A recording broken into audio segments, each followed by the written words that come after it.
you already drink all the cookies, Brenda? No. Almost?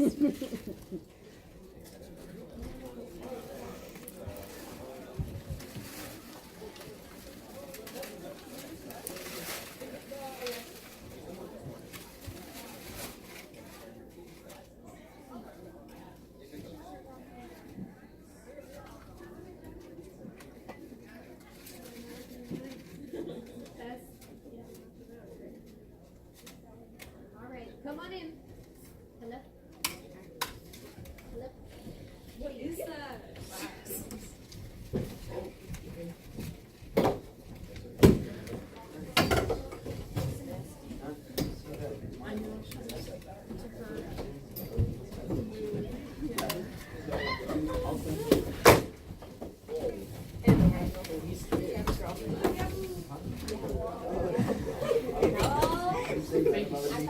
Today is slowly getting worse. I just have Melanie.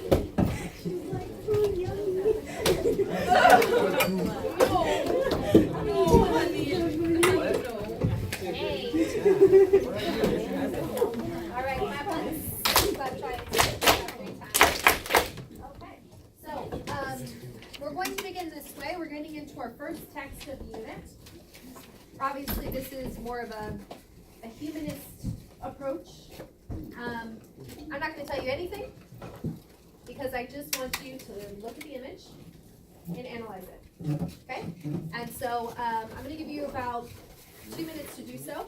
When the timer goes off, then you can share with your shoulder partner things that you noticed. Okay? So thinking about these are some of the frames that you can use in the image I noticed, or I predict this myth will be about, and continue, okay? But you can get as detailed as you'd like, anything that you notice while visualizing. Yes. You like to talk, right? I will. Any questions about the directions? Okay. You do not need to write it down. We're just going to do it oral. Question? Yep. Yep, if you can't see, you are always welcome to use. Okay, 2 minutes. Gabby just gave us. I'll wait. So we're looking at it individually by ourselves. We're not talking until the timer goes off.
Feel free to discuss with your shoulder partner. Start with whoever has the longest wingspan.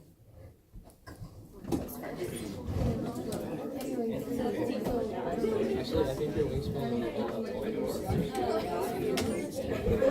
And then back to I noticed the birds, there's I was chain around his neck. I couldn't make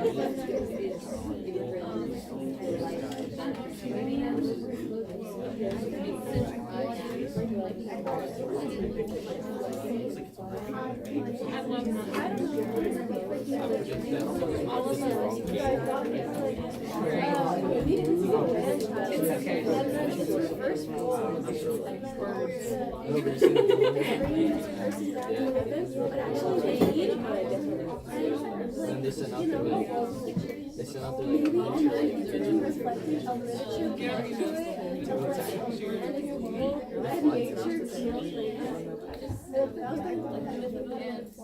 No, but I don't know if you noticed.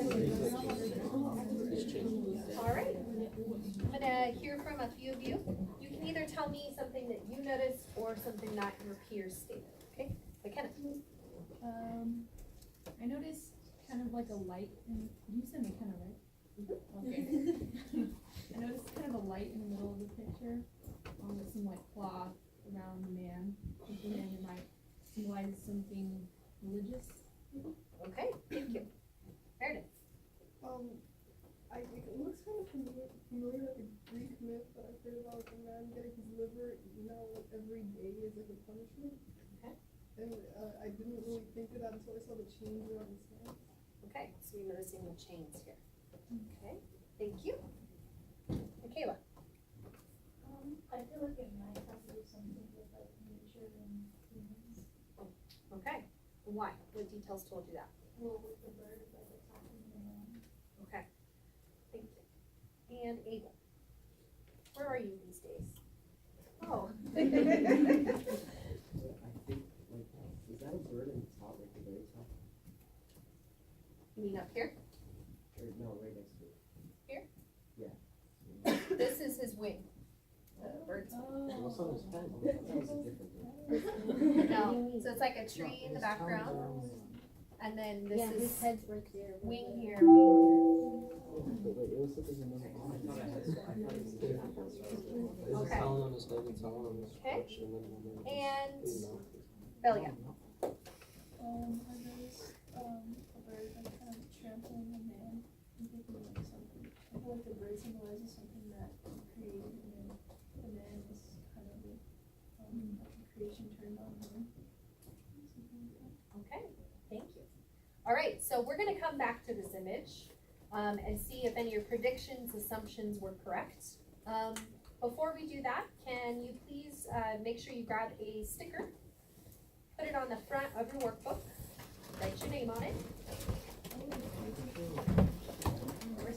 Wait, did we ever turn in the other books? Yeah, I see. No, because I check them as we go. So, you don't need it.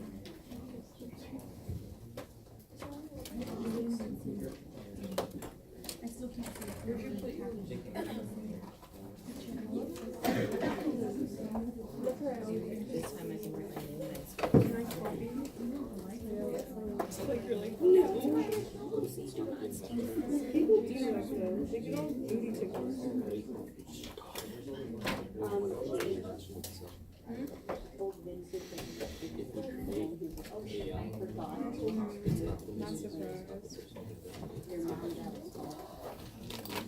Why does my mom have to call them? Why can't I call mom? Don't believe it.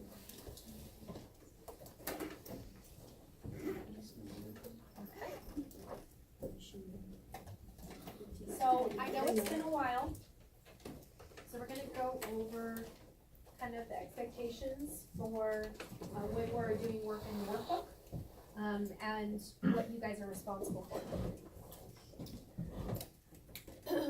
So what we're gonna focus on today is what we do in our close reading for step 1, okay? So these are the symbols that I want you to focus on when we complete our first reading. Now, we'll probably read this text about 2 to 3 times, but on the first read, that's always good practice, okay?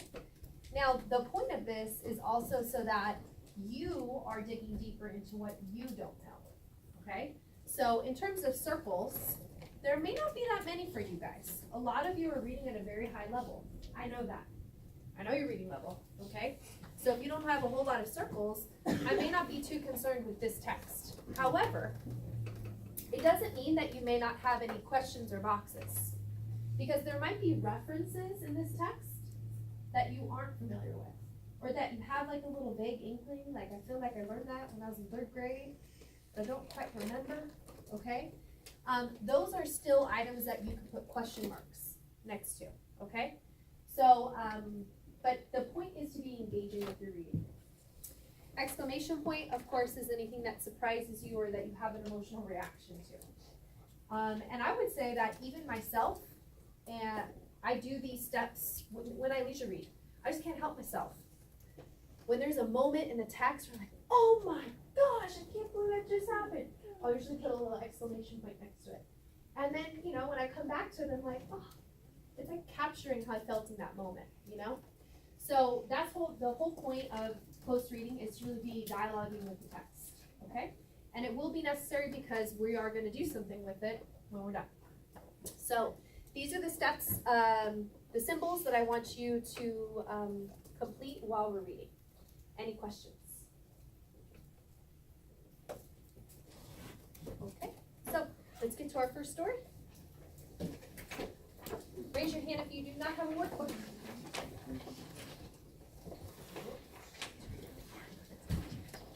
So you can turn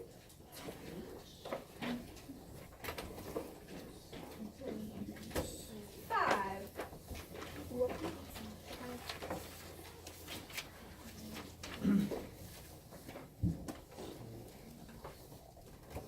Now, some of you may have more familiarity with this myth than others.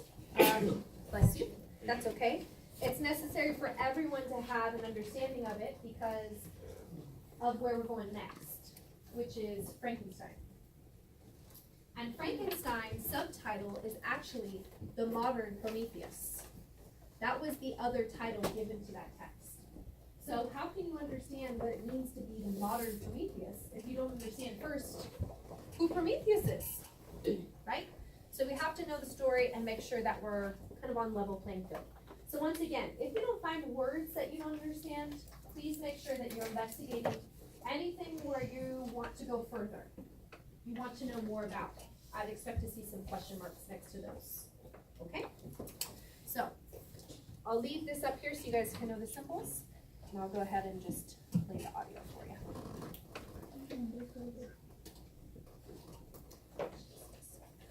That's not going to work. All right, symbols on the board.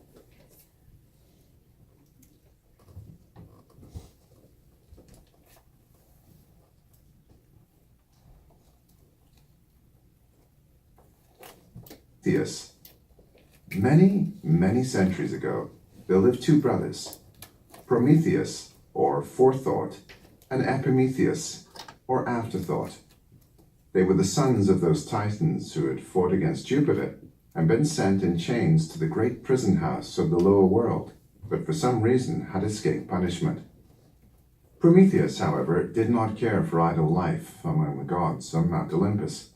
Instead, he preferred to spend his time on the earth, helping men to find easier and better ways of living. For the children of Earth were not happy, as they had been in the golden days when Saturn ruled. Indeed, they were very poor and wretched and cold, without fire, without food, and with no shelter but miserable caves. With fire, they could at least warm their bodies and cook their food, Prometheus thought. And later, they could make tools and build houses for themselves and enjoy some of the comforts of the gods. So Prometheus went to Jupiter and asked that he might be permitted to carry fire to the earth. But Jupiter shook his head in wrath. "Fire, indeed?" he exclaimed. "If men had fire, they would soon be as strong and wise as we who dwell on Olympus. Never will I give my consent." Prometheus made no reply, but he didn't give up his idea of helping men. Some other way must be found, he thought. Then one day, as he was walking among some reeds, he broke off one, and seeing that its hollow stalk was filled with a dry, soft pith, exclaimed, "At last, in this I can carry fire, and the children of men shall have the great gift in spite of Jupiter." Immediately, taking a long stalk in his hands, he set out for the dwelling of the sun in the far east. He reached there in the early morning, just as Apollo's chariot was about to begin its journey across the sky. Lighting his reed, he hurried back, carefully guarding the precious spark that was hidden in the hollow stalk. Then he showed men how to build fires for themselves, and it was not long before they began to do all the wonderful things of which Prometheus had dreamed. They learned to cook, and to domesticate animals, and to till the fields, and to mine precious metals, and melt them into tools and weapons. And they came out of their dark and gloomy caves, and built for themselves beautiful houses of wood and stone, and instead of being sad and unhappy, they began to laugh and sing, "Behold, the age of gold has come again." So just to be sure you guys are really engaging, as you're reading, maybe some things that you might want to question mark. Do you know the age of gold? Do you know that is reference to what life was like? If not, that would be something that you could put a question mark next to. Okay. It was mentioned also in what, paragraph 2?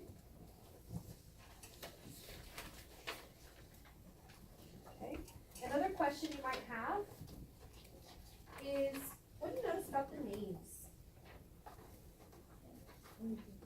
They're planets? That's true. They're Roman names. Why is that interesting? Because it's in the Greek mythology. Yeah, this is supposed to be a Greek myth. It says ancient Greeks right here in our background. But it's using Roman names. Huh. So that might be a question. Why Roman names? Okay, I'm not going to tell you. You got to investigate it. But this is what I want you to be thinking about as you're reading. Okay, what can you learn? What can you gain? Maybe you know the myth, but maybe don't know all the details or background behind it. Okay? The other thing, maybe you circle pith. It's in paragraph 7. Maybe that's something. Pith. I don't know that I ever really have used that word before in life, okay? So please make sure that you're engaging with the text. There might be some moments coming up where you're going to have some exclamation points, okay? So we'll pick back up, what were we on, 11? Paragraph 11, okay? They said. But Jupiter was not so happy. He saw that men were gaining daily greater power, and their very prosperity made him angry. "That young Titan," he cried out when he heard what Prometheus had done. "I will punish him." But before punishing Prometheus, he decided to vex the children of men. So he gave a lump of clay to his blacksmith, Vulcan, and told him to mold it in the form of a woman. When the work was done, he carried it to Olympus. Jupiter called the other gods together, bidding them give her each a gift. One bestowed upon her beauty, another kindness, another skill, another curiosity, and so on. Jupiter himself gave her the gift of life, and they named her Pandora, which means all gifted. Then Mercury, the messenger of the gods, took Pandora and led her down the mountainside to the place where Prometheus and his brother were living. "Epimetheus, here's a beautiful woman that Jupiter has sent to be your wife," he said. Epimetheus was delighted and soon loved Pandora very deeply, because of her beauty and her goodness. Now, Pandora had brought with her as a gift from Jupiter a golden casket. Athena had warned her never to open the box, but she could not help wondering what it contained. Perhaps it held beautiful jewels. Why should they go to waste? At last, she could not contain her curiosity any longer. She opened the box, just a little to take a peep inside. Immediately there was a buzzing, whirring sound, and before she could snap down the lid, 10,000 ugly little creatures had jumped out. They were diseases and troubles, and very glad they were to be free. All over the earth they flew, entering into every household and carrying sorrow and distress wherever they went. How Jupiter must have laughed when he saw the result of Pandora's curiosity. Soon after this, the god decided that it was time to punish Prometheus. He called strength and force and bade them seize the Titan and carry him to the highest peak of the Caucasus Mountains. Then he sent Vulcan to bind him with iron chains, making arms and feet fast to the rocks. Vulcan was sorry for Prometheus, but dared not disobey. So the friend of man lay, miserably bound, naked to the winds, while the storms beat about him, and an eagle tore at his liver with its cruel talons. But Prometheus did not utter a groan, in spite of all his sufferings. Year after year he lay in agony, and yet he would not complain, beg for mercy, or repent of what he had done. Men were sorry for him, but could do nothing. Then one day a beautiful white cow passed over the mountain and stopped to look at Prometheus with sad eyes. "I know you," Prometheus said. "You are Io, once a fair and happy maiden dwelling in Argos, doomed by Jupiter and his jealous queen to wander over the earth in this guise. Go southward and then west until you come to the great river Nile.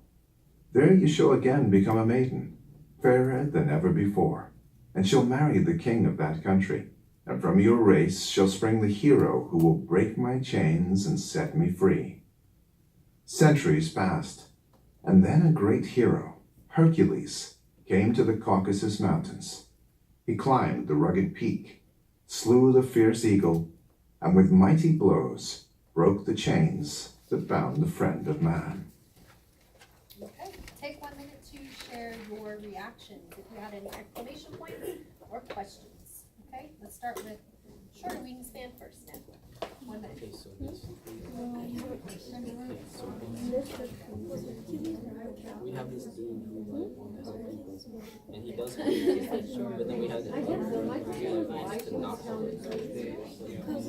Yeah, like Yeah, since they got mad at her. Probably mix it around. and if you think about it, in context, like he was the Yeah, you're the source.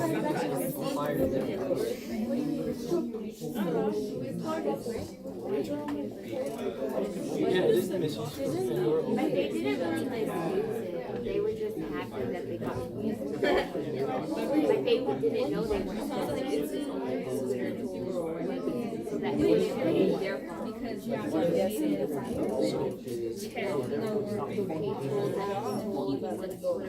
I like how they like went to a different story with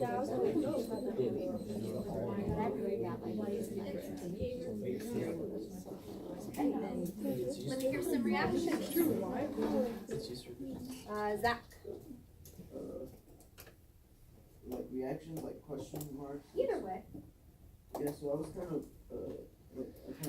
of, put an exclamation point at the URIO part. I thought that was like pretty strange.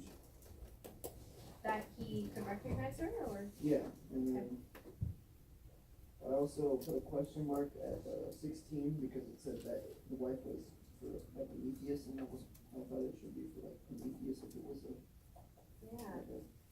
punishment. That's a great question. Yeah, why, if Pandora is the one who brings all the disease and trouble into the world, why not make it Prometheus this way? That's interesting. Good question. I enjoy reading maybe this is just ignorance, but I always thought it said low. So I was really glad to hear it pronounced, because the font looks like an L, right? But it's in fact Io.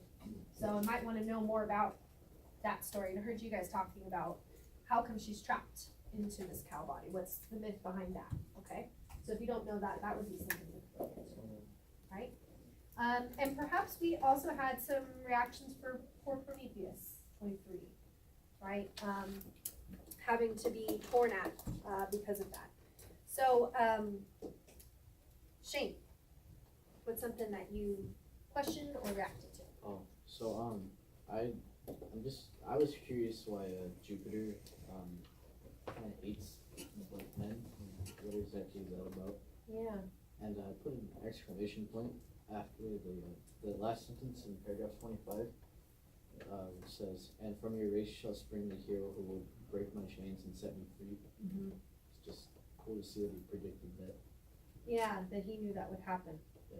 So then, even furthermore, a question from there, how did he know? Right? Maybe Yeah. he was like leaving and he didn't like really do anything to like, he was like, you know what, I know he's gonna Have to have hope. without Olympus and stuff like that. Mhm. And then who is Epimetheus? Epimetheus. Yeah, so Epimetheus is introduced in the beginning, right? And so Epimetheus is forethought. Do we know what forethought is? Wait, that's Prometheus. That's Prometheus. Yeah, Prometheus. Oh, I'm sorry. Yeah, Prometheus is forethought, so thinking beforehand, afterthought, after the fact, after it happens, right? So remember that the gods are representative of something abstract, okay? It was a means for the ancient Greeks to take something that was difficult to understand and put something tangible to it so it would be easier. So, how do you explain to children how disease is brought into the world? Well, you tell them a story about Pandora, right? Pandora is the one, and you tell that myth. So it kind of brings reality to some abstract ideas that are very difficult to understand, especially when you're dealing with a society that wasn't widely literate. I saw a hand over here. Yeah, why did they say soon after this the god decided it was time to punish Prometheus when it was Pandora who opened the box? I was kind of confused because it was talking about Pandora, and then all of a sudden they said, oh, it's time to punish Prometheus. So I think it's a matter of looking at the character's intent. So if we look at Jupiter, why did he create Pandora?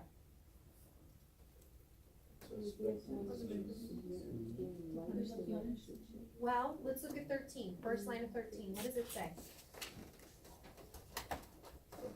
Before punishing Prometheus, he decided to vex the children of men. So he had two aims then. I'm going to punish Prometheus for disobeying me, but also, I do not want humanity to be happy. So I'm going to purposely create this beautiful woman, but she's also going to be curious. Right? You tell someone who's curious, don't touch that. Whatever you do, don't open the box. And what do? They open the box. Okay? So he knew exactly what he was doing. Zach? I thought he created Pandora because it said earlier that Jupiter didn't want to give them fire because then they would be as strong as the gods. So he set the diseases so they wouldn't be as strong as the gods. I think that's a compelling point as well, to weaken them. Definitely. I like how you're using the text there. Yeah. I know we already kind of hit on this, but when we were talking about the difference in names from, because it's a Greek myth, but all of them are like Jupiter and Saturn. But then in paragraph 18, it says Athena as a Greek name. So I'm like, I literally have no idea what's going on back and forth. Okay. Yeah. So that's going to be part of your kind of investigation in a moment. Okay? Trying to keep the characters straight because you may not know the transference. And you may even want to investigate why our author, Logan Marshall, decided to write it in that manner. I think there's probably more like that. Yeah.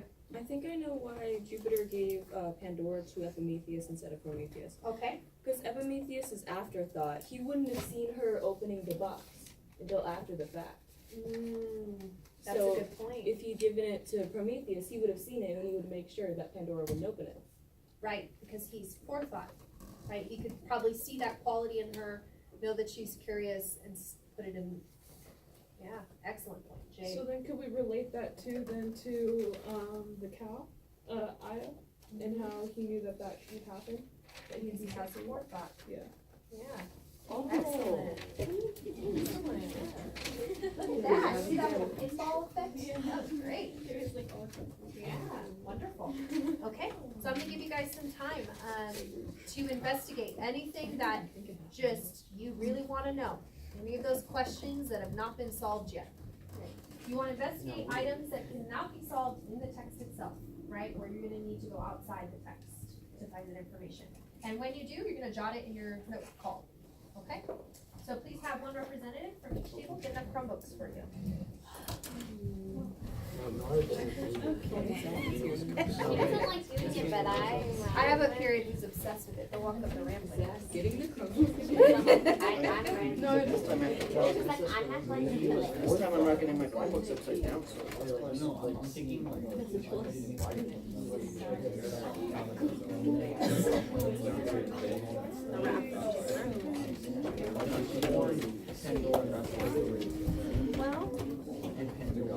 Yeah, so it's like, even if I escape now, I'm gonna escape. I think at least, I mean, that would be difficult to answer based on what we have, but based on the text, we have to look at like his character qualities. And so it is very clear from his character qualities that he is determined. They're so cute. Like, all my kids are gonna have those. So, like, and I think that links to how he takes his passion. that he feels In spite of I don't know, but like, I feel like to take full responsibility. But I like it, but like, I saved it. Maybe that's why he doesn't feel like.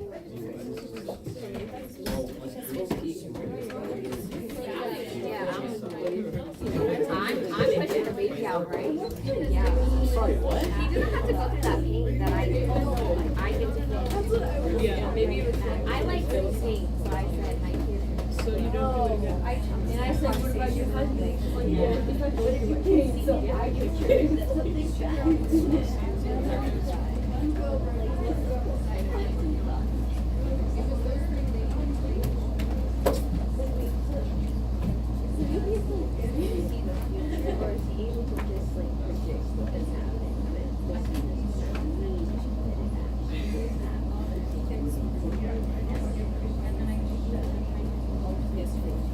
Yes.